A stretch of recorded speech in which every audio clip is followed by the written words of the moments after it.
state, you know, when the job came out in the newspaper, said men from Alabama, all around the lower counties, and black men applied for the job, and they were eliminated because of a background check that gave that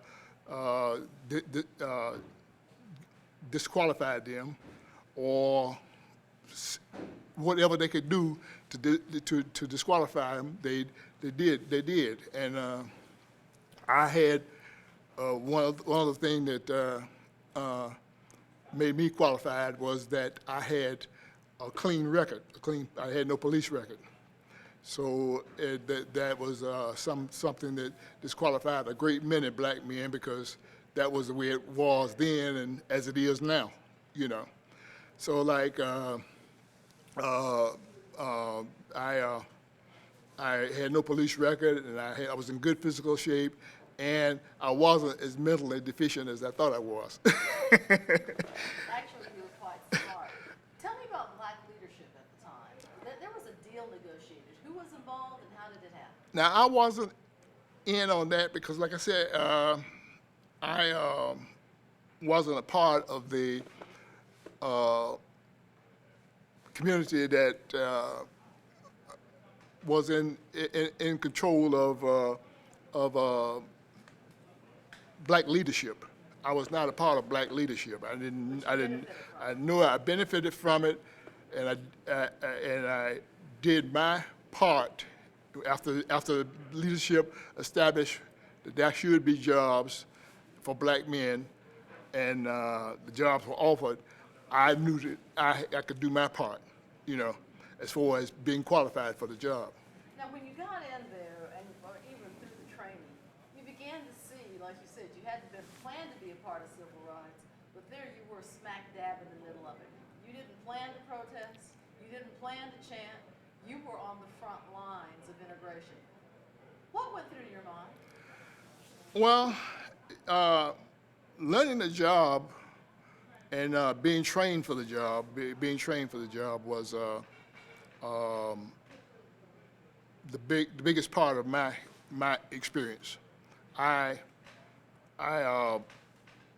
job was difficult. It was demanding, and they made it as demanding as possible. So when it came to climbing the outside of a 5-story building, or climbing a 100-foot ladder, or going in a fire building with fire in it, rappelling down the side of a building on a rope. Any of those things that they threw at me, I knew that I could do it, because mainly because I was 19 and didn't know that I couldn't do it. But they showed me how, and once they showed me how, I could do it. And that was my efforts as far as being a part of the civil rights movement, to be the best trainee that I could be. Tell me about the people you worked with. Did they make it hard? Or let me rephrase that. Were they any worse than any other folks that you would interact with at any point in time, black or white? No, ma'am. Okay. They were not the people that I worked with were not anything that I didn't expect. The white firemen sort of gave me, I guess, a little leeway, because after being trained, or while I was being trained, I knew the answer to the questions.